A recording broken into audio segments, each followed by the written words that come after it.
Bom, então hoje nós vamos conhecer nossa primeira estrutura diferente, né, aqui de análise das estruturas 1, que são os chamados pórticos planos, tá? Eu trouxe aqui uma imagem de Joinville, em Santa Catarina, que é um monumento lá que eles chamam de Porta do Mar, e que é formado por dois pórticos simples, né, estruturais, um com barra curva e outro com barra retilínea, tá? E é um instrumento decorativo, né?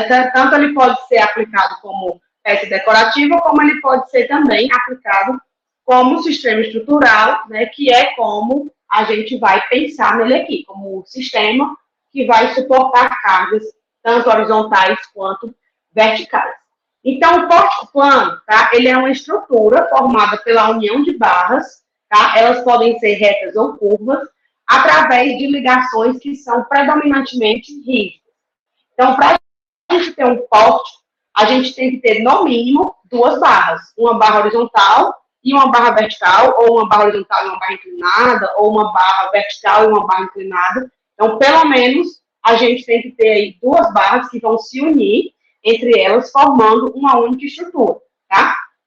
As cargas do pórtico atuam no mesmo plano para a estrutura, a gente tem estrutura e cargas atuando no mesmo plano, isso vai acontecer igualzinho lá nas vigas, né? Vai deixar de ser assim quando a gente chegar em grelhas, e o pórtico possui três esforços internos: força normal, força cortante e momento fletor. Tá? Por a gente ter barras em orientações diferentes, né, em eixos diferentes, aí obrigatoriamente a carga que atua em uma barra, ela acaba fazendo, né, esforço normal e cortante nas duas em todas as barras da estrutura. Tá? Então a gente vai ter obrigatoriamente que fazer esses três diagramas. Lá na viga, se a gente não tivesse força horizontal ou força inclinada, a gente só tinha força cortante e momento fletor. Aqui não, a gente vai ter aí esses três diagramas para fazer. Então, até então, nós estudamos vigas assim, né? O tipo de viga mais comum que a gente viu foi a viga, por exemplo, aqui eu coloquei uma viga bi-apoiada.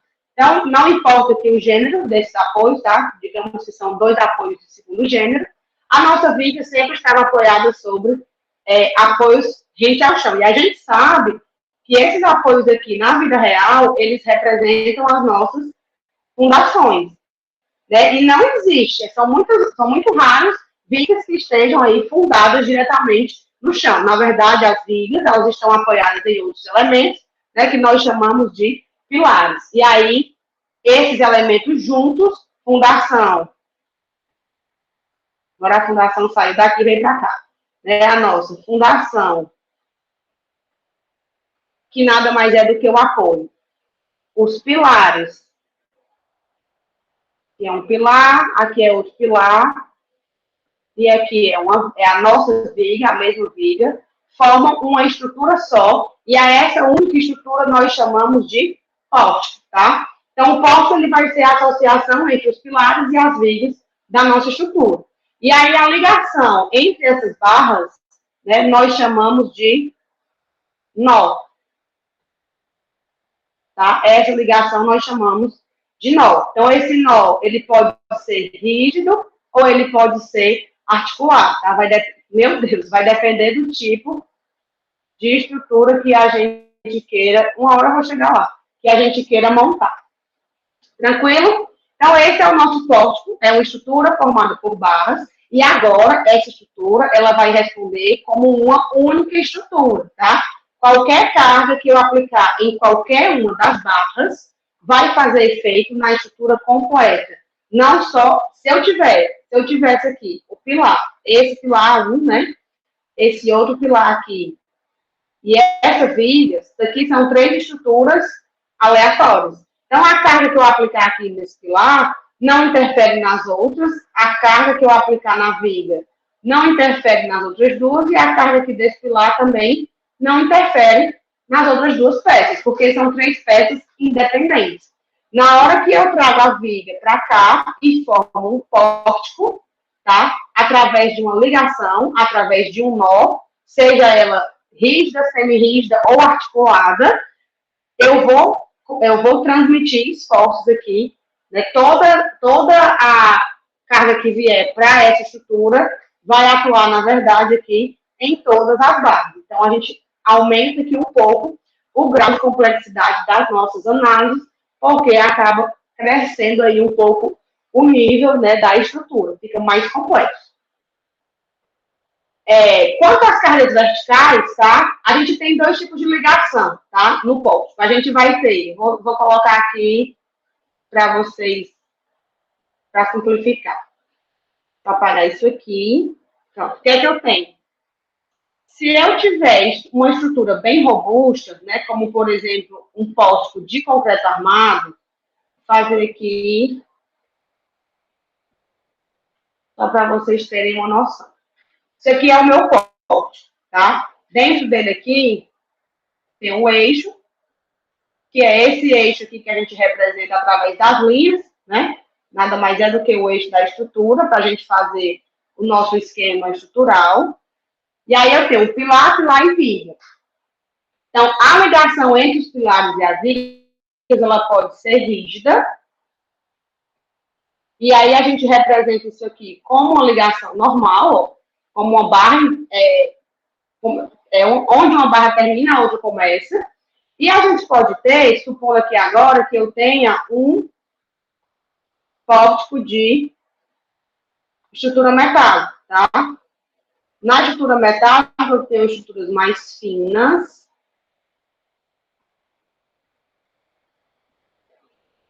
E a ligação entre eles, entre as minhas peças, vai ser através de parafusos, tá? Vai ser uma articulação. Então, aqui eu vou colocar os meus parafusinhos, 3 parafusinhos aqui, para cada ligação.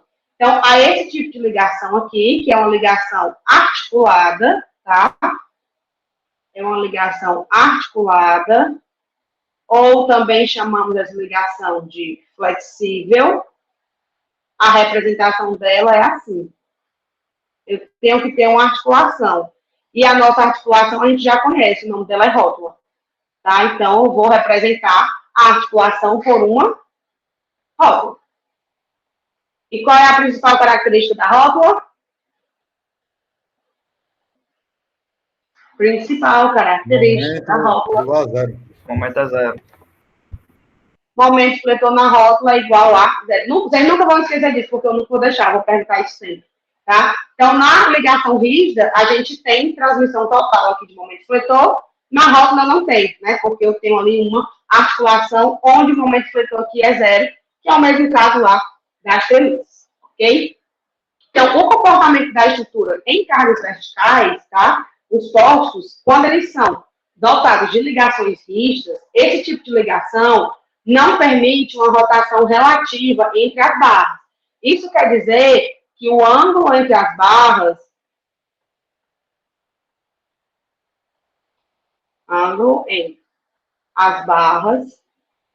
permanece o mesmo após a deformação da estrutura.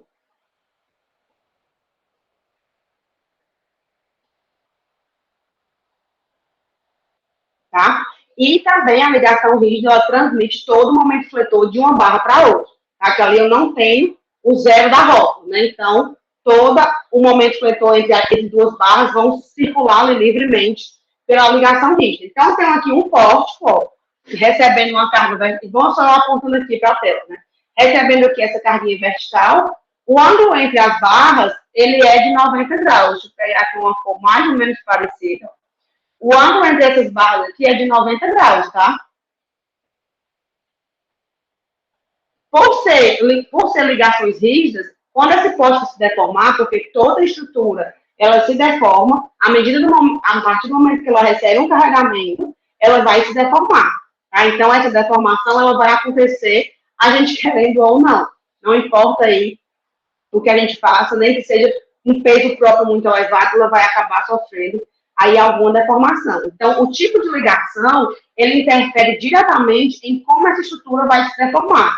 No caso da ligação rígida, eu não vou ter rotação relativa entre essas barras. Então, depois que essa estrutura deformar, o ângulo entre a barra horizontal e as duas barras verticais, obrigatoriamente, tem que ser 90, tem que permanecer o mesmo ângulo, tá? E aqui no engaste, né, a gente sabe que a deformada dela parte aqui um pouquinho depois do engaste, que é característica do apoio mesmo.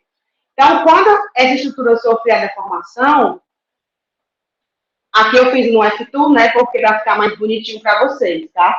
Percebam que o pórtico era o verde e passou para o azul, tá? O ângulo, se você pegar um transferidor e medir o ângulo entre as barras, aqui entre do azul com o azul, ele vai permanecer 90 graus, mesmo após a deformação. Por isso que o pórtico, ele dá uma aberturazinha, tá? Eu vou pegar lá na Unicris, era para eu ter pego hoje, nem me lembrei, o kit mola para mostrar para vocês essas deformações acontecendo na vida real. Tá? Na próxima aula, eu vou solicitar o kit mola para mostrar para vocês como é que isso acontece, né? Que aí a gente consegue visualizar bastante isso acontecendo. Aí nem que eu vá para lá, da aula de lá, na segunda-feira, à noite, para poder mostrar para vocês como é que isso aqui acontece. E é muito legal, porque a gente realmente visualiza isso como acontece. Aqui no F2, os gráficos do F2 dão uma boa ideia, mas a gente vê a estrutura montada e ver acontecendo ali é bem mais interessante. Então, eu vou pegar o ritmo para vocês na próxima aula, para eu mostrar para vocês como é que vai funcionar, né, esse deslocamento. Quando a estrutura for articulada, ou seja, quando a gente tiver uma ligação flexível, né, que é uma articulação ou uma ligação rotulada, esse tipo de ligação ela acaba permitindo que haja rotação relativa entre as barras, porque o momento fletor na rótula ele é igual a zero. Então, eu não tenho. Isso aqui pode ser. Aquilo lá, a ligação pode ser parafuso ou pode ser também, né, um dente Gerber, que é muito utilizado em estruturas de pré-moldado. Então, eu não tenho nada que impeça a rotação relativa disso aqui. É como o meu braço. Deixa eu ver aqui se eu consigo aparecer para vocês de forma mais ou menos. Cadê? Onde é que eu tô? Tô aqui. Pronto. É como o meu braço aqui. Cadê ele? Não, pro outro lado. Meu braço aqui, né? O nosso braço, que vocês têm dois igual ao meu, né? Ele tem uma articulação bem aqui, ó. Que é o meu cotovelo. Normalmente eu gosto de fazer essa demonstração pegando em alguém, né? Mas como eu não estou em sala de aula, vai ser comigo mesmo, então não vou chamar minha sobrinha para torcer o braço dela aqui. Então, na hora que eu aplico qualquer carga aqui nessa estrutura, tá? Que está apoiada sobre essa, porque esse pedaço aqui do meu braço, ele está engaixado em mim, ele está aqui pregado, literalmente, no meu ombro. Né? Então, ele é o meu trecho estável. Tá? Eu tenho um pincel aqui para poder escrever. Esse pedaço aqui é o meu trecho estável. Ixi, deixa não. Achei. Não, é estável. Estou provando o meu próprio veneno. Eu sempre risquei meus alunos, hoje sou eu. Tá? Então, esse aqui é o meu trecho estável. Bem aqui, ó, que é meu cotovelo, é a minha rótula. Tá? E aí, aqui, o resto da minha estrutura. E esse aqui é o meu trecho instável. Diga aí se eu não sou uma ambidestra, né? Escrevendo aqui com a mão esquerda, até para entender, ó. Então, qualquer coisa que eu faça com esse meu trecho instável aqui, da minha estrutura, o meu trecho estável não vai sentir. Eu posso tacar no taco aqui, ó. Se eu mantiver isso aqui preso, né, ó, o meu braço se mexe sozinho, a minha parte instável, sem que o meu esqueleto, tá? O músculo acaba se mexendo, que na verdade aqui é gordura, né? Ele acaba se mexendo porque, enfim, não é uma estrutura, tá? Mas qualquer coisa que eu faça aqui, o meu trecho estável não tá nem aí, tá? No caso que eu quebrar o meu trecho estável, o estável vem junto, né? Porque, enfim, ele é quem dá o suporte. Então, qualquer coisa que eu faça aqui, o estável pula. Mas esse aqui eu posso fazer assim, eu posso fazer o contrário, né? Também. E esse pedaço aqui, aí nem sente. Eu sei, meu braço, malhei o braço já. Ai, mas tu bota esses negocinhos de carinha, eu não entendo o que é. Você tá rindo, é porque aqui só aparece XXX no chat. Gente, eu me risquei, isso é inédito. Qual é a graça que você tá rindo de mim? Só porque eu risquei que eu me transformei numa viga? O professor é assim, meu filho, o professor tem que se virar. Ai, ai. Vamos lá. Ixi, eu acabei com a minha caneta. Riscando meu braço, a caneta é porosa, pronto, recuperei. Então, vamos lá. Como existe essa rotação relativa, né, entre as barras, que eu fiz todo esse carnaval aqui para mostrar, não há transmissão do momento fletor de uma barra para outra, a não ser que eu aplique, né, um par de momentos aqui que faça com que essa rotação relativa seja estabelecida. Mas isso aí a gente vai fazer lá na frente, quando a gente estiver vendo, tá, o método das forças. Por enquanto, a gente vai tratar ainda de estruturas, e só achar que o meu braço ficou dolorido nesse negócio de balançar, aí, pessoas sedentárias é triste, né? Então, o que é que eu tenho aqui? Não sei se dá para vocês verem, né, que a foto ficou muito pequena, mas aqui são dois rótulos, tá? Então, se eu não tenho transmissão de flexão, essa barra horizontal, ela vai absorver toda a minha flexão aqui. E o ângulo inicial, tá? O ângulo entre as barras após a deformação será diferente. Tá? Enquanto na ligação vista o ângulo permaneceria o mesmo, independente de qualquer coisa, aqui nesse caso, né, a rótula não permite a transmissão do momento, e aí eu acabo tendo a diferença do ângulo. Aqui eu tenho um ângulo perpendicular, né, eu tenho um ângulo de 90 graus, e aqui depois da deformada, o meu ângulo ele fica diferente de zero. Então, o alfa aqui ele é diferente de 90. Tá? E aí, eu coloco aqui essa carga e a minha barra horizontal, ela simplesmente absorve todo o efeito, porque nem vai ter transmissão de flexão para cá, nem vai ter transmissão de flexão para cá. Se eu colocar só uma rótula, aí vai ter ali uma transmissão para um lado, né, e para o outro lado não. Então, se eu tiver só uma rótula, se eu tiver só uma articulação, se eu tiver isso aqui, ó,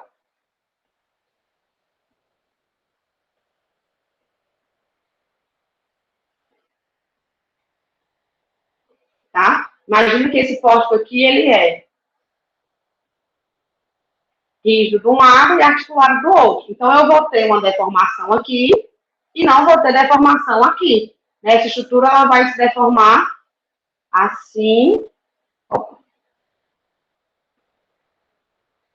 e não vai passar deformação nenhuma aqui para onde eu tenho uma articulação, tá? Mas aí é um outro tipo de poste, né? Não é uma estrutura 100% montada. Aqui eu quis trazer elas iguais para vocês terem uma ideia.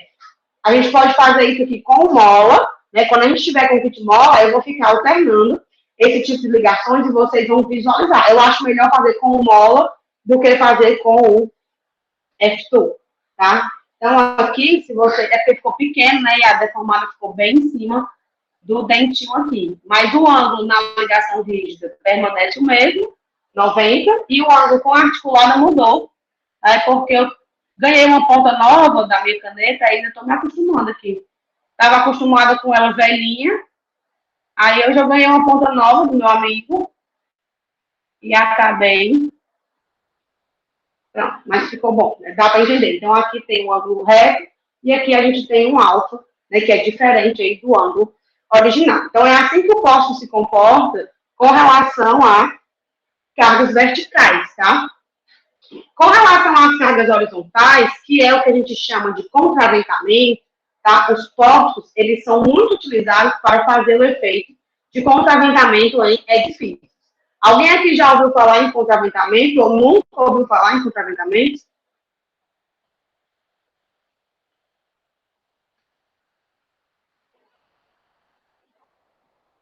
Pronto. O contraventamento, ele é uma artimanha que a gente faz para dar estabilidade aos nossos prédios muito altos, tá? Digamos que eu tenho aqui um edifício gigantão, de, sei lá, 20 e tantos andares. Só que aqui eu não vou desenhar os 20, né? Eu tenho isso aqui tudo. Tudo isso aqui é laje, tá? E meu edifício. Tudo isso aqui é pavimento. Eu vou construir esse prédio aqui em um lugar, né? Ele não vai ficar só no projeto, ele vai ser executado. E aí, quando ele for executado, ele vai ser executado lá na beira-mar, né? E aí vai ter uma coisa super forte aqui chamada de vento.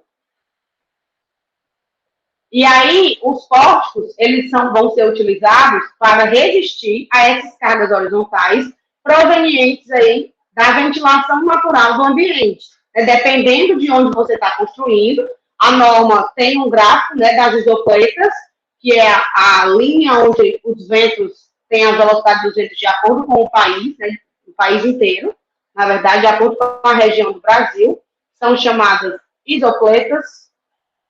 O nome é feio, mas é esse mesmo, tá? Que são ventos iguais, né? São as curvas lá.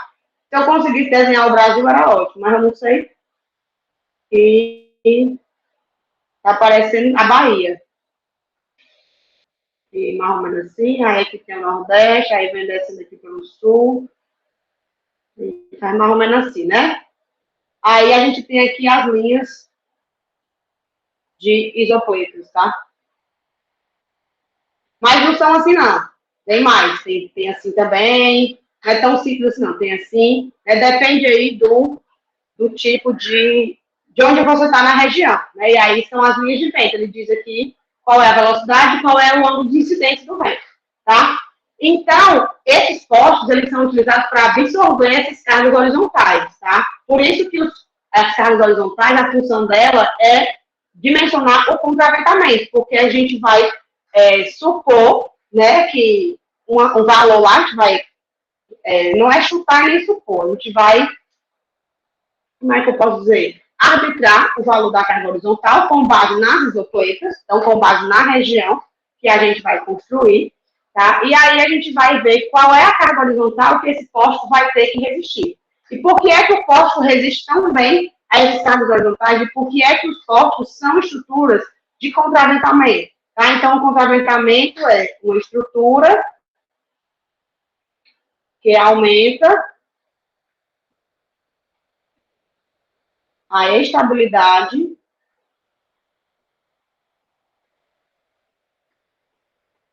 de uma.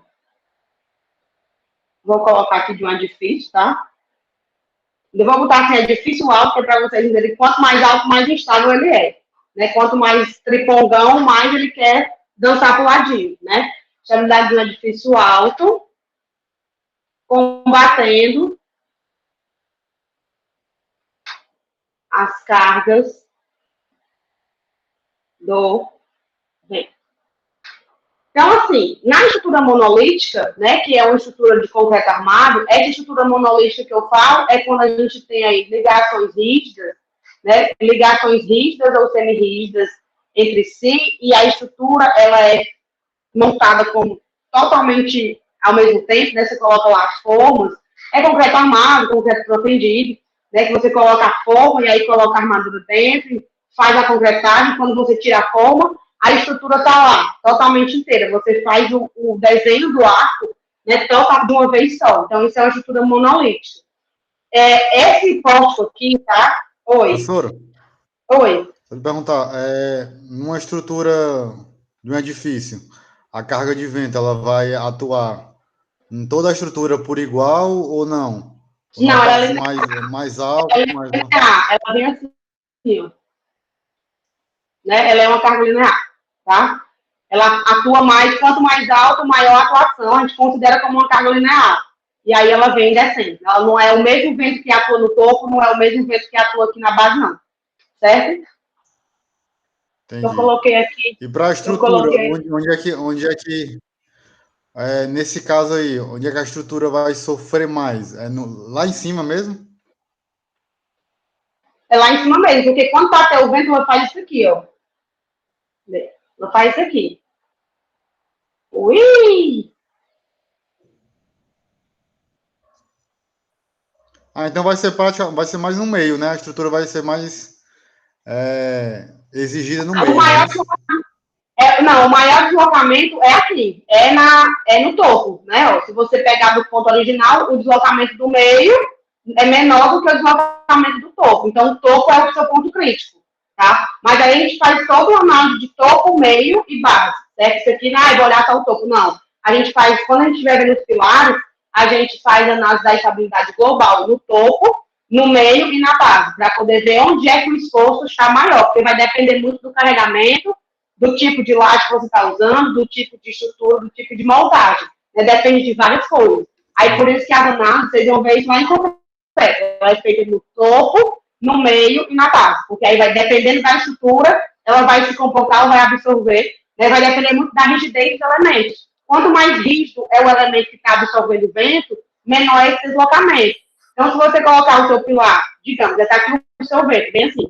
Se você colocar o seu pilar assim, esse vento, ele tem muito mais. Pegar aqui, é porque essa calculadora não é molinha. Pronto, pegar aqui esse livro. Finge que isso aqui é um pilar. Lá vai eu aqui para as minhas maracutaias. Né? Finge que isso aqui é um pilar, tá? Então, tá aqui a seção transversal dele, pequenininha, e aqui está a seção comprida.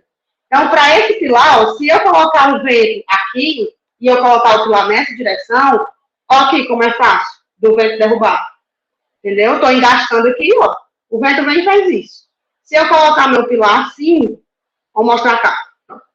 Aí, quando eu vier aqui, eu estou segurando. E olha como ele está se deslocando muito menos.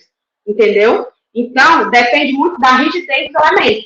Até a disposição de um pilar conta para reduzir aí o seu elemento estrutural. E aí, como dispor essa questão da rigidez, né, das estruturas, aí vocês vêm lá em concreto 1, com o Bergson ou com o Rosendo, né, que vocês vão ver como é que a disposição desses elementos vai facilitar na redução dessa rigidez. Então, é uma análise bem multicriterial. Não é só, a horizontal vai estar aqui, vai ser maior no topo. Não, tem uma série de vantagens aí. A geometria conta muito, exatamente. Tanto a geometria quanto a disposição da geometria. Às vezes, a gente simplesmente pega o mesmo pilar e vira, né? E aí a estrutura já tem um comportamento todo diferente. Professora, e como é essa análise de estabilidade global? Pronto, a análise de estabilidade global, ela é uma análise que é assim. Eles têm duas estabilidades. A estabilidade local e a estabilidade global. O que é a estabilidade local? A local, se eu pegar esse posto aqui, ó, digamos que ele é o posto do pavimento térreo desse meu edifício inteiro. E aí eu vou pegar um único elemento e vou analisar ele ali localmente, tá? Vou pegar esse único pilar aqui e vou analisar ele com base nesse posto. Eu faço aqui a soma das cargas. Na aula que vem a gente pode até fazer uma aula bem útil, assim mesmo, com Kitmol e F2, para vocês visualizarem melhor. É até uma boa. E aí eu vou pegar a soma das cargas, que vem de todos os pavimentos, e vou colocar aqui, né? Nesse meu pavimento é o que vai vir representando para cá, tanto horizontal quanto vertical. E aí eu vou analisar cada elemento, cada pilar individualmente.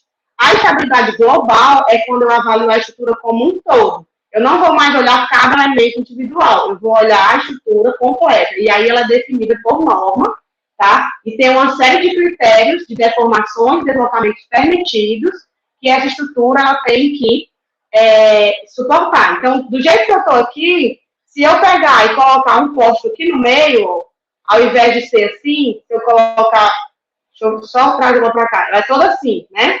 Então, ela está deslocando muito. Eu posso fazer o quê? Colocar um posto aqui para absorver, ou posso colocar um posto aqui também para absorver. Vai depender de onde vier o vento. E aí, todas essas coisas contam na estabilidade global.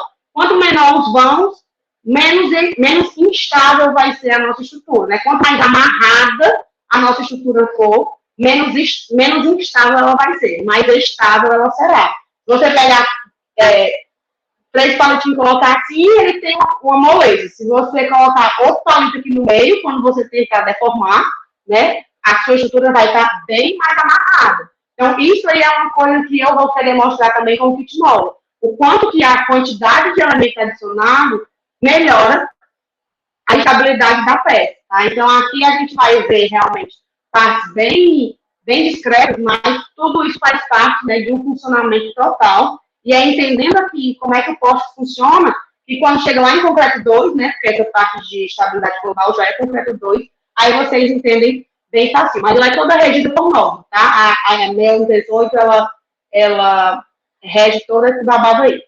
Tranquilo? Show. Bom, até esqueci o que é que eu estava falando. Estrutura monolítica, ligações rígidas, né? A gente vai ter. Ficou claro? Você estagia em escritório de estrutura, Tamara? Logo vi. Só pelas suas perguntas e comentários, a gente já percebe logo, né? Que quando a pessoa. Porque realmente é muito raro, assim, quem estagia, por exemplo, em obra, não tem essa visão mais focada, né, no comportamento estrutural. Esse negócio de estabilidade é super importante, tá? A estrutura, quando a gente vai dimensionar, qualquer que seja ela, seja metal, aço, madeira, etc., ela tem que ter duas coisas: segurança e estabilidade. Depois ela tem que ter estética, né? Na verdade, são três coisas: segurança, estabilidade e conforto estético. Né? Então, essas três coisas pegam mesmo. A estabilidade que eu estava falando é a questão do mezanino lá do Benfica, né? Que você está lá em cima, eu sei que não vai cair, mas a perna treme, né? Porque quando alguém pisa mais forte, balança mesmo e você sente que a estrutura, ela é molinha, né? Porque ela não é bem amarrada, ela não é fixa. Ela é toda articulada, toda móvel, e aí ela, balança mesmo, né? O mezanino fica assim. Lá dentro do Benfica, a gente sente a vibração, é bem complicado. Aquilo ali, aquele mezanino ali é meu exemplo eterno, né? Acho que no dia que demolirem o Shopping Benfica, eu vou chorar, porque eu vou dizer assim, quando existiu o Shopping Benfica, lá tinha um mezanino que tremia e tal. Foi uma visita técnica para lá. Bom, então, a nossa estrutura monolítica, né, quando receber essa carga horizontal, o que é que vai acontecer com ela? Ela vai se deformar, tá? Já que ficou em cima, ela se deforma. Lembrando, o ângulo, ele sempre se mantém, tá? Tanto vale para a carga vertical, quanto vale também para a carga horizontal. Então, se o ângulo era 90 graus, ele vai permanecer 90 graus, tá? Não vai mudar o ângulo aqui não, tá bom? E aí a deformação, né, dele, ó, esse pórtico aqui, eu peguei o mesmo pórtico, com as mesmas dimensões, e apliquei a mesma intensidade de carga, tá? Então, essa deformação, ela está mais ou menos na mesma escala. Olha como ele deformava aqui, cadê? Como, quando ele era rígido. E olha como ele deforma bem menos aqui, ó, né, principalmente na vertical. Aqui, na verdade, essa carga ela foi o dobro, tá? A carga horizontal aqui foi o dobro, me lembrei agora. Daí, como ela deforma aqui. Então, o poste, ele absorve as cargas horizontais muito bem, tá? Por quê? Por conta da rigidez. Quando eu coloco carga vertical, quando eu coloco uma carga vertical aqui, eu estou querendo fazer isso. Volto pro livro. Eu quero pegar um livro mais grossinho. Pronto, esse aqui. Quando eu coloco uma carga vertical aqui, né, eu tô... Vixe, aqui o bicho é grosso demais. É rígido, tem que ser um mais fininho mesmo. Vou acabar com o meu livro. Eu tenho muito mais facilidade do que de deslocar aqui horizontalmente. Se eu travo aqui, ele só vai querer subir, porque a rigidez nessa direção, ela é muito maior do que nessa, tá? Então, o poste, ele funciona muito bem para cargas horizontais. Por isso que ele é uma excelente arma contra o contraventamento. E ele também, quem também funciona muito bem, né, para combater o contraventamento, é a laje, tá? A laje é um elemento rígido, e aí quanto mais rigidez você coloca na peça, mais travada ela vai ficar, mais firme vai ser a sua estrutura. Na estrutura montada, que aí são as nossas estruturas de aço, né, nossas estruturas pré-moldadas, que é quando a gente tem o dente Gerber, estruturas de madeira, tudo isso é montado porque é articulado, né? São ligações, estruturas rotuladas. Aí a gente vai ter rótulas aqui, ó. Também coloquei as rótulas aqui bonitinhas. E a estrutura, ela também vai se deformar. Né? Então, aqui é porque eu risquei por cima. Eu não queria apagar o meu predinho, ele ficou tão bonitinho. Quando eu for gerar o PDF, eu vou reduzir ele, tá? Para ficar mais em cima assim. Para não ficar aqui tomando a frente de vocês. Mas percebam que a nossa estrutura, nossa barra horizontal aqui, ela deformou assim, né? Ela fez uma ondinha, tá? Ela deforma para baixo e para cima. Na estrutura montada, não. Eu não deformo, eu só desloco, tá? Porque eu não tenho transmissão de flexão aí. Então, aqui não há deformação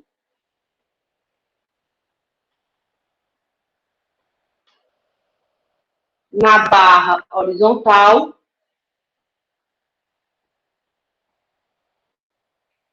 somente deslocamento, tá? E aí, temos esta beleza. Com isso, né, com isso aqui, os postos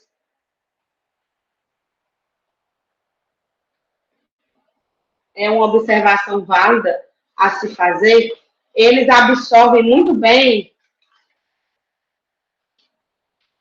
as cargas horizontais, tá?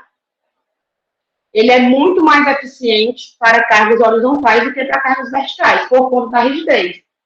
São mais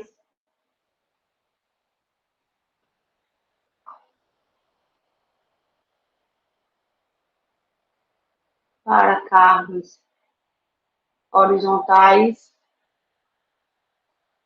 por conta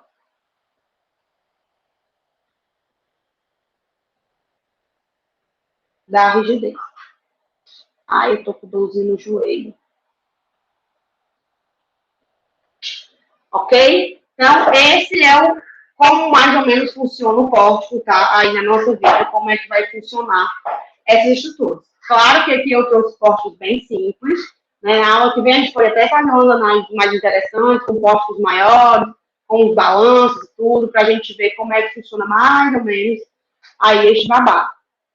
Porém, lembrando, né, que o pórtico plano, ele é um corte da estrutura, tá? A gente não consegue, para fazer análise 3D, não dá, por exemplo, para fazer no F-Tool. Então, a gente tem que partir para um TQS, para um EBERIC, etc. Então, para a gente fazer análises mais simples aqui no F-Tool, sempre com os pórticos planos. Quando a gente tem isso aqui, ó, que aí junta vários pórticos, né, aí a gente tem o que a gente chama de pórtico espacial, tá? Então, a gente tem 4 tipos de pórticos isostáticos. Lembrando que os pórticos isostáticos são aqueles que o número de reações de apoio é igual ao número de equações que a gente vai ter para calcular. E os pórticos, do jeito que a gente tem viga iso e hiperestática, a gente também tem pórtico iso e hiperestático. Aquele que eu desenhei lá, né, que eu tenho aqui vários pilares engastados, ele é um pórtico hiperestático, tá? Então, porque ele tem mais reação de apoio do que equações. A gente só vai aprender a calcular pórticos hiperestáticos mais à frente, lá no método das forças, é a nossa última matéria dessa disciplina, que a gente encerra com o primeiro método de calcular estruturas hiperestáticas no braço, né, que é o método das forças. A gente passa ainda mais da metade da disciplina vendo estruturas, mexendo com estruturas isostáticas. Então, a gente vai ter o pórtico isostático do tipo biapoiado, que ele vai ter 2 apoios simples, né? E aí a gente vai ter um apoio do segundo gênero e um apoio do primeiro gênero. Então, a gente tem 3 equações de equilíbrio, né? E a gente tem 3 reações de apoio, e esse pórtico, ele é isostático. Nós temos também o pórtico conhecido como pórtico engastado e livre. Vocês lembram que a gente tinha a viga em balanço? Era um engaste aqui, ela toda livre, tipo esse meu braço aqui, que eu risquei, é uma viga em balanço. Né? Tá aqui o engaste, tá aqui a ponta, ó, livre, leve e solta. A gente também pode ter um pórtico assim. Nesse caso, as reações de apoio são vertical, horizontal e momento, reação, momento, fletor, no apoio, né? Então, a gente também tem 3 equações para resolver e temos 3 equações de apoio para encontrar. Nosso terceiro tipo de pórtico é o pórtico triarticulado. O pórtico triarticulado quer dizer que ele vai possuir uma ou mais articulações, tá? Para transformar esse pórtico em uma estrutura isostática. Se a gente for olhar para os nossos apoios aqui, nós temos 2 apoios do segundo gênero, né? Então, os 2 têm uma reação horizontal e uma vertical. Aqui no pórtico, isso super interfere. Lá na viga, às vezes a gente nem se preocupa tanto e acaba colocando 2 apoios de segundo, porque se não tiver carga horizontal, a carga horizontal ali ela vai ser meio que inútil, né? Mas ela é necessária para dar estabilidade para a estrutura e não para conter deslocamentos. No caso do posto, não. A gente tem que levar em consideração, porque a gente vai ter reações aí, cargas em todas as direções. Então, a gente sempre vai ter que ter como calcular aí as reações horizontais e verticais. Então, nesse caso, a gente teria aqui 4 reações de apoio para encontrar. Mas nós só temos 3 equações de equilíbrio e a rótula nos dá uma equação de condição, né? Então, nós temos 4 equações também. Ah, se eu tivesse aqui um engaste, um apoio simples, mesma coisa. Se eu tiver um engaste, um apoio de segundo gênero, aí eu tenho que ter 2 rótulas, né? Às vezes eu posso ter isso aqui, ó. Ai. Aqui.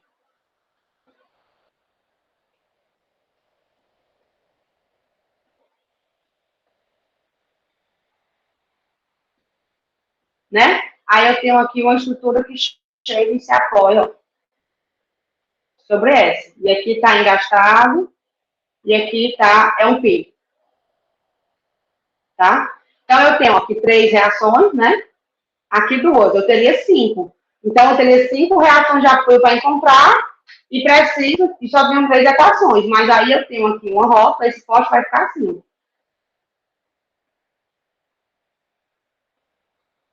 Mais 2 equações de condição, gerando aí 5 equações. Então, eu acabo tendo também um poste isostático, tá? Deixa eu apagar aqui que vai aparecer outra coisa no lugar. E são só exemplos para ir aquecendo o coraçãozinho de vocês, tá? E nós temos também o posto atirantado, tá? O posto atirantado, ele representa o pórtico com a presença de um elemento chamado tirante, tá? O tirante, ele é um cabo de aço, vou colocar aqui cabo metálico, e ele, metálico, e ele está sempre submetido. Deixa eu fazer aqui uma definiçãozinha um pouco melhor. É um elemento metálico submetido à força normal de tração.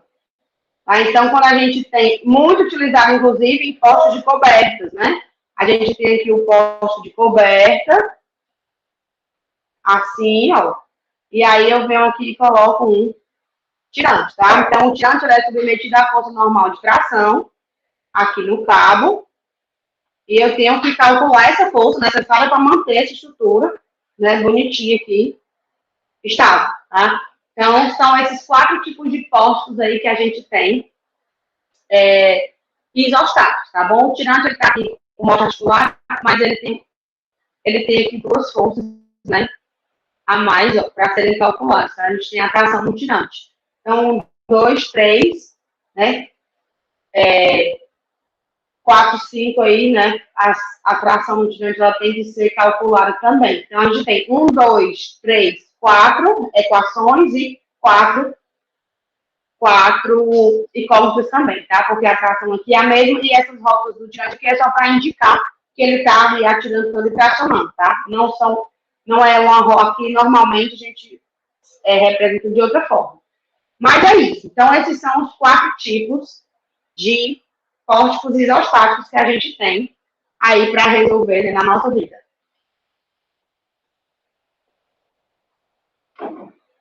Mas o que, é que a gente vai fazer com esses pórticos? No fim das contas, nós vamos calcular as solicitações internas. Nós vamos calcular os diagramas de esforços internos dessas estruturas, tá?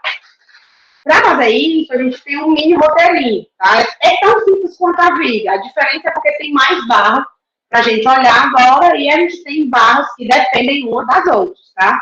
Mas a metodologia é exatamente a mesma, não muda em nada, vai dar tudo certo. Então, o que, é que a gente faz? A gente vai utilizar a mesma convenção que é adotada nas barras horizontais, né? Ou seja, quando a gente tem só vigas, tá? Onde a gente define, né, os lados externos e internos da barra. Então, o que, é que a gente tem aqui? Na barra única, quando a gente tem a viga, a gente adota lá as convenções de sinais, né? Aqui, é positivo e negativo pela direita e pela esquerda.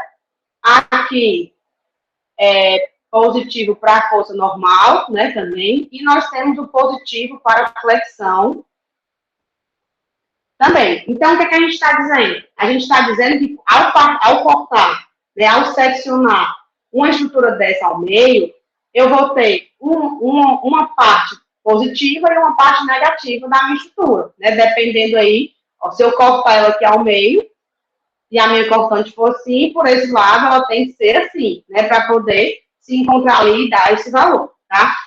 Então, as barras, vista a existência de barras verticais, né? A gente vai ter agora que definir qual é o nosso lado positivo e qual é o nosso lado negativo. Então, as nossas convenções, elas vão ganhar uma roupinha, tá? A convenção de sinal agora, ela vai ganhar, na verdade, ela não vai ganhar uma roupinha, ela vai ganhar um tapetinho, que a gente chama de pontilhado. Por que esse tapetinho? Esse tapetinho, ele vai servir para a gente identificar a orientação da barra. Por quê? Porque agora as barras vão girar, né? Agora eu tenho barra horizontal, então a convenção, ela está aqui. Eu sei que ela está assim, ó. Se eu der um rotate aqui, essa minha peça, ela fica desse jeito. Então, eu sei que aqui era o meu lado de cima, aqui era o meu lado de baixo. Aqui é o meu lado de cima, de baixo. Por exemplo, a convenção do momento fletor, ela é sempre de baixo para cima, do lado tracionado do comprimento, né, para ser positivo. Então, quando eu rodar isso aqui, eu tenho que saber se eu rodei para a esquerda ou para a direita e tenho que saber identificar o meu lado de cima e o meu lado de baixo.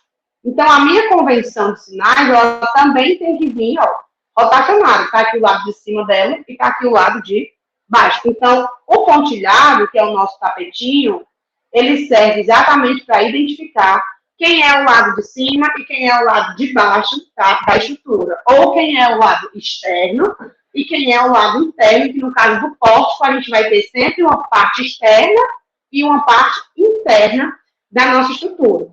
Então, o que a gente faz? A gente costuma tracejar o lado interno das barras e também a parte inferior da viga para conseguir identificar facilmente sua convenção. Então, eu vou analisar barra a barra e comparar e rotacionar minha convenção de sinais de acordo com a minha orientação pontilhada. Então, se eu tenho aqui a minha barra, esse é o meu lado externo, esse é o meu lado interno, que vai ser o pontilhado aqui, tá? Então, a minha orientação da convenção de sinais, ela também tem que estar para cá externo e para cá interno. E o interno é o pontilhado, então o tapetinho sempre, ó, na mesma orientação. E aí, quando eu escolher olhar pela esquerda ou pela direita, eu vou conseguir ali acertar a minha convenção de sinais sem maiores problemas, tá? E o cálculo dessas solicitações, né, dos esforços internos, ele vai discorrer da mesma forma como a gente fazia na viga. A gente traça uma seção e escolhe um lado para olhar. Então, a gente pode fazer pelo método das seções mesmo, né, utilizando a equação, como a gente pode fazer pelo método direto, que é calculando diretamente os esforços através dos valores que a gente já conhece. Lembrando, o eixo X agora, que na viga o eixo X era só aqui, né? Era X, Y e Z. Agora, o eixo X ele também vai mudar de acordo com a barra. Eu trouxe aqui um exemplo para a gente visualizar melhor. Tá? Um posto aqui bi-apoiado. Eu faço tracejado no lado interno. E aí, cada barra dessa vai ter a sua orientação e vai ter o seu eixo X passando aí pelo seu eixo axial da barra. Tá? Nas barras verticais e na barra horizontal também. Então, eu vou analisar cada barra dessa individualmente. Né, eu vou traçar aqui, escolher seções aqui, pontuais, né, para olhar, escolher um lado, olhar pela direita ou pela esquerda, lembrando que no posto, por terem ligações, o ele está doendo, por a gente ter ligações aí que vai interligar essas barras, né, eu preciso sempre considerar a estrutura inteira, tá? Então, quando eu resolver passar aqui uma seção, ó, vou chamar aqui de seção S, o lado esquerdo é esse aqui. Vou colocar de outra cor. Vou traçar aqui uma seção S.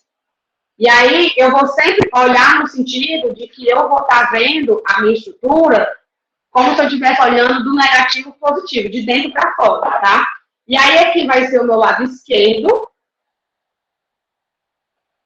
Meu lado esquerdo é esse aqui, que eu tenho essa parte da estrutura. E o meu lado direito, eu vou sempre olhar aqui de dentro para fora, tá? Cada barra eu vou olhar de dentro para fora. Então, para a barra AC eu vou olhar daqui, para CD eu vou olhar daqui, e para DC eu vou olhar daqui. Sempre direita e esquerda. A convenção ela faz isso. Ela acompanha a direção das barras. E o lado direito disso aqui, que é essa parte aqui, corresponde a tudo isso. Tá? Então, a estrutura ela é sempre dividida em dois. Onde quer que seja a seção, vai ter um lado direito, e vai ter um lado esquerdo. E aí, sempre um lado vai ser maior que o outro, tá? Não tem jeito. Se eu vier aqui para a minha barra CD, então, quando eu desenhar esse poste aqui de novo, só para ele aqui. Se eu agora traçar a minha seção aqui, né? Estou olhando aqui nas minhas barras CD. Então, eu vou ter também o lado esquerdo, ó. E aí, agora eu vou estar olhando para essa barra. Isso aqui é um ovo, viu? Que eu desenhei. Eu vou estar olhando aqui, ó. Né? Então, o meu lado esquerdo é essa galera aqui. E o meu lado direito é esse pessoal aqui. Toda a estrutura. E eu posso também traçar a minha seção já aqui na barra BD, né? Então, eu tenho posto de novo. E agora eu vou traçar a minha seção S bem aqui. Vou olhar agora daqui, né? Então, eu vou ter, quando eu olhar para cá, ó, eu tenho o meu lado direito aqui, vindo para baixo, né? Que é a primeira vez que eu estou dando aula de pórtico, assim, é virtual, à distância.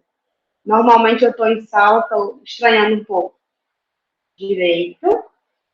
E o lado esquerdo é esse aqui. E aí é toda essa galera aqui. Então, qualquer força que esteja atuando aqui, seja no apoio, seja no meio das barras, vai entrar nessa seção, nas seções, né, que eu estiver olhando. Então, por isso que é tão importante a gente saber escolher o lado que a gente vai olhar, porque isso aí vai facilitar muito a nossa vida, tá? Olha aqui, vou fazer os olhos todos da cor roxa, tá? Que é para indicar aqui de onde é que eu estou olhando o meu posto. Então, sempre olhar o posto de dentro para fora, tá? Sempre olhando pelo lado interno, que facilita a colocação da convenção de sinais. Então, quando eu estiver olhando por aqui, ó, a minha convenção vai estar com o tapetinho para baixo, né? Aqui não está o tapetinho para baixo, ela vai estar assim. Então, ela vai estar momento fletor aqui, força normal assim, e força cortante assim. Ih, ficou aqui meio feio.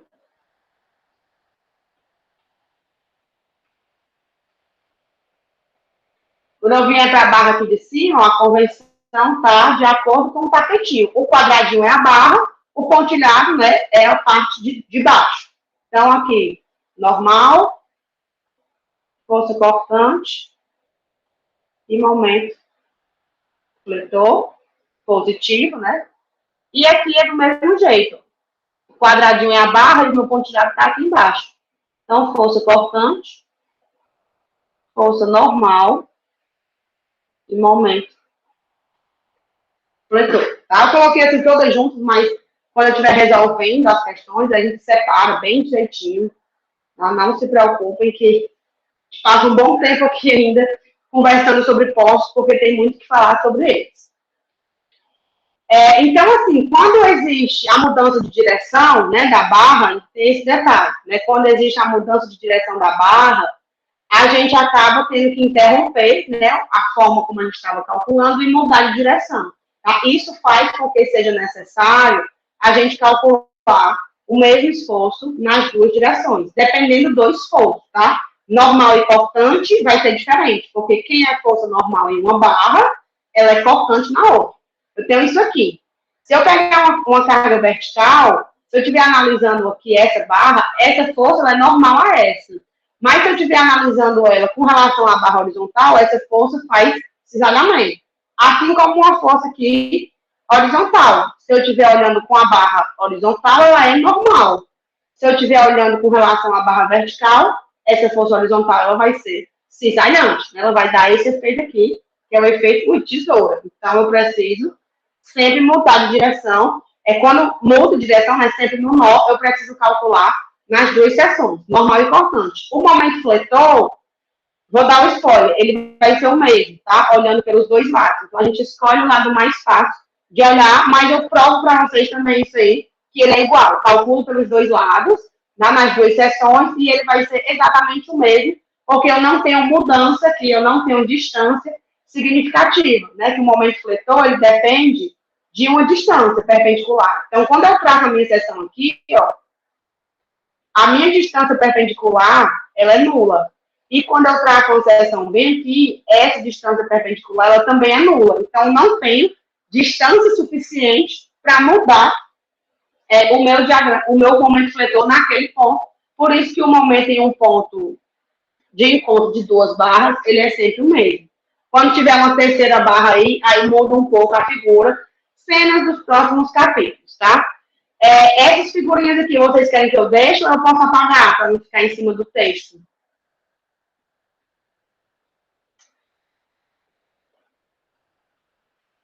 Morreram? Deixa assim, professor. Deixa assim. Então quando eu for fazer o PDF também, eu desloco elas mais aqui para cima. Dá para ficar aqui no espaço vazio, para não alterar a leitura. Então, aqui está um pórtico, agora começando a aparecer aí, né, com mais um pouco as nossas estruturas reais. Então, nesse pórtico ao lado, a gente vai ter que analisar 6 seções. Né? Sempre que a gente for analisar os pórticos, isso a gente só pega com o tempo, tá? Pórtico é prática, tá? Tem que fazer, tem que resolver exercício, não tem como. Porque senão, não dá certo. Tá? Tem que treinar muito. Por isso que eu já vou deixar no pé de hoje, para vocês já treinarem no final de semana. Porque esse negócio de... Vocês vão me ver fazendo, no instante eu faço, tá? Rapidinho aqui, coloquei a quantidade, identifiquei direita e esquerda, calculei reação de apoio, fiz esforço aqui, acolá. Lindo. Quando você senta na cadeira e pega o papel, aí, meu filho, aí chora, viu? Porque realmente, para pegar de primeira, tem que ter um talento muito grande. Eu não estou dizendo que vocês não têm, tá? Esse talento. Mas a prática ajuda bastante a desenvolver. Eu não entendia nada. A primeira vez que eu vi um pórtico, eu olhei assim, meu Deus, o que é isso? Eu quero morrer, alguém me mate. Aí depois eu vi a grade e vi que era muito pior que o pórtico. Aí aprendi a fazer amizade com o pórtico. Né? Todo estudante tem esse erro de deixar tudo para depois. Eu já fui estudante, então sei como é. Então, por isso que quem avisa amigo e eu sou amiga de vocês. Né? Então, estudem logo, enquanto vocês têm tempo.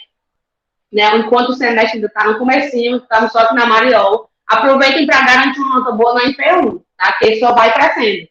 A bola, ela vai crescendo, tá? O que a gente fizer aqui em uma etapa inteira, na MP2 é o primeiro passo da questão. Então, tem que pegar no tranco mesmo, tem que agilizar e precisa de dedicação. Análise precisa de dedicação. Você, querendo ou não, seguir carreira de engenheiro estrutural, é muito feio, é que nem concreto. É muito feio você ser formado em engenharia civil, né? Não quero ser engenheiro de transportes. Ok. Mas aí sempre tem um tio ou um primo distante que vai chegar para você, meu filho, você é formado em engenharia civil, né? É porque eu estou querendo fazer uma reforma lá em casa, eu queria saber se eu posso tirar aqui esse lá. Pronto, então, o mínimo, o básico, todo mundo, de concreto e de estrutura, todo mundo tem que saber, tá? Essa questão de analisar pontos, essa questão de analisar a estabilidade é obrigatório, não tem como. Por mais que você não goste, que você não vá ser um calculista, que são raros, né? Então, por mais que você não vá ser, tem que saber o básico, é por isso que a gente tem essas disciplinas. Eu não gostava disso quando eu estudava. Nunca imaginei na minha vida que um dia eu ia sentar e ia dar uma aula de análise 1. Porque na minha época que eu era estudante, eu me considerava com zero aptidão. Hoje eu estou aqui, né? Não sei se eu estou conseguindo passar o recado para vocês, mas estou tentando e fazendo o meu melhor. Então, aqui nesse posto, a gente vai ter pelo menos aí 6 sessões, né, que a gente vai ter que analisar.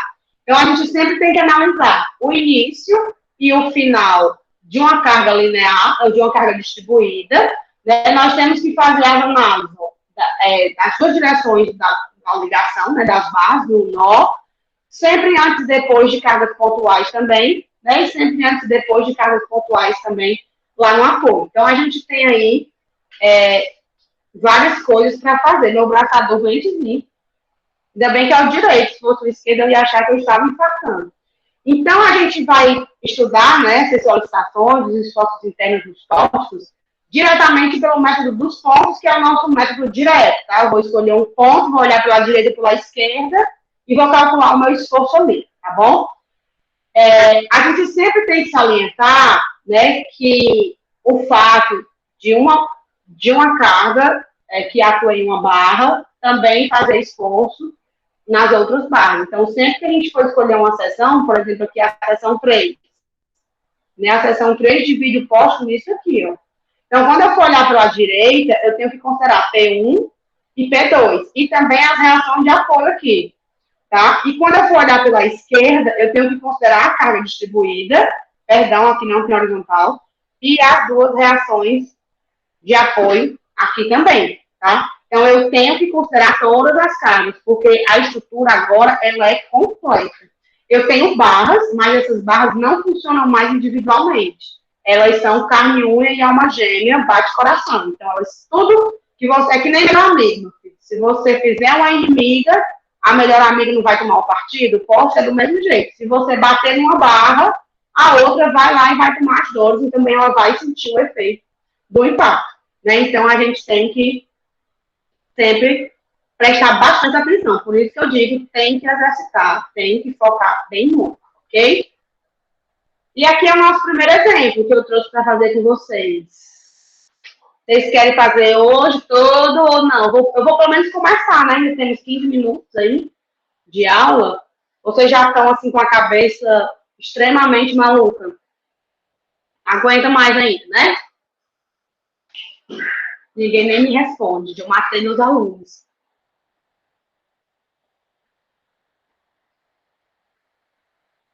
Opa, alguém me respondeu, rindo.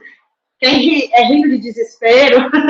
Tá, eu vou fazer só a reação de apoio, tá? E aí a gente começa, a gente faz os esforços na aula que vem, junto com o kit mole e tudo, a gente fica...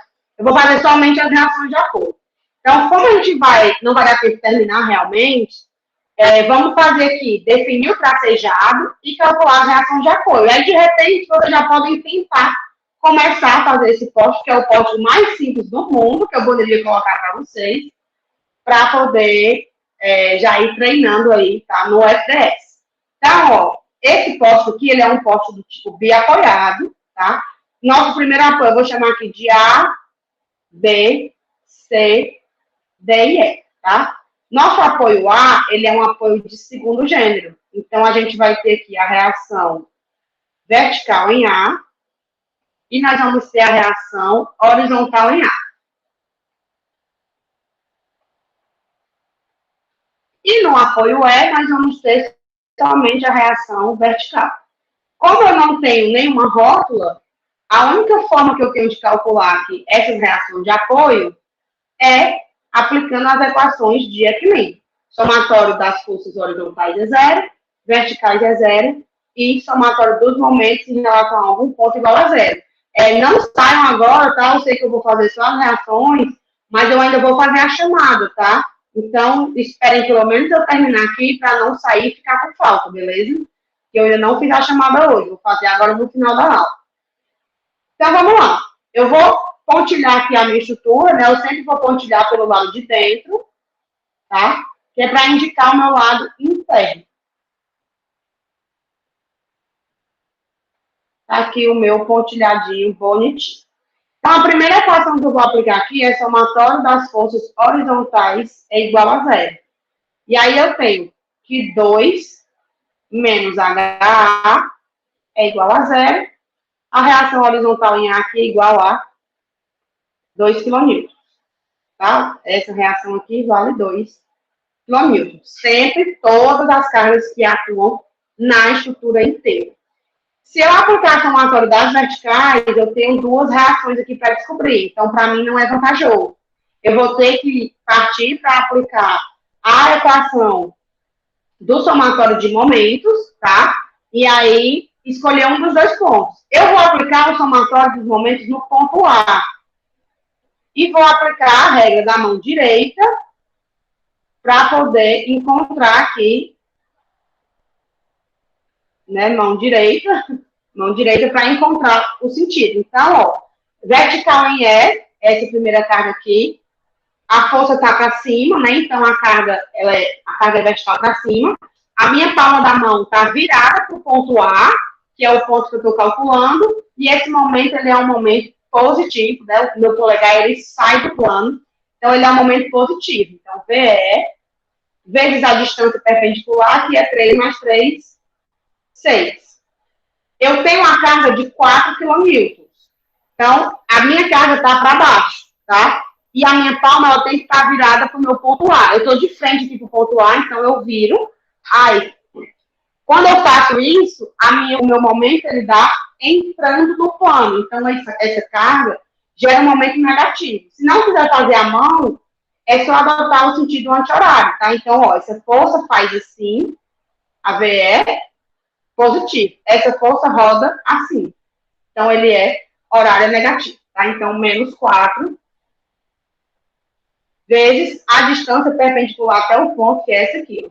É o nosso braço da alavanca, 3 metros, tá? E a gente tem também essa força de 2, também faz momento aqui no ponto A, porque ela tem essa distância aqui, ó. Então, essa força gera um momento assim, nesse sentido, no sentido horário, ou seja, no sentido negativo da regra da mão direita, então, menos 2 vezes 4, isso aqui tudo é igual a 0, porque VA e HA não geram momento nesse ponto. Então, a nossa reação vertical em E, vou fazer isso aqui na calculadora, porque tal hora eu não sou mais confiável, tá? 2 vezes 4, mais 4 vezes 3, 2 vezes 4, mais 4 vezes 3. Isso aqui dividido por 6, 3,333.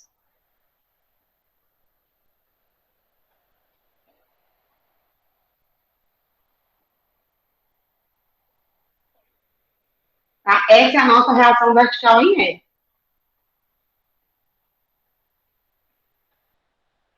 E para finalizar aqui, antes de eu fazer a chamada, eu tenho que calcular a minha reação vertical no ponto A. Deixa eu apagar isso aqui para não ficar riscado. Vou colocar para cá.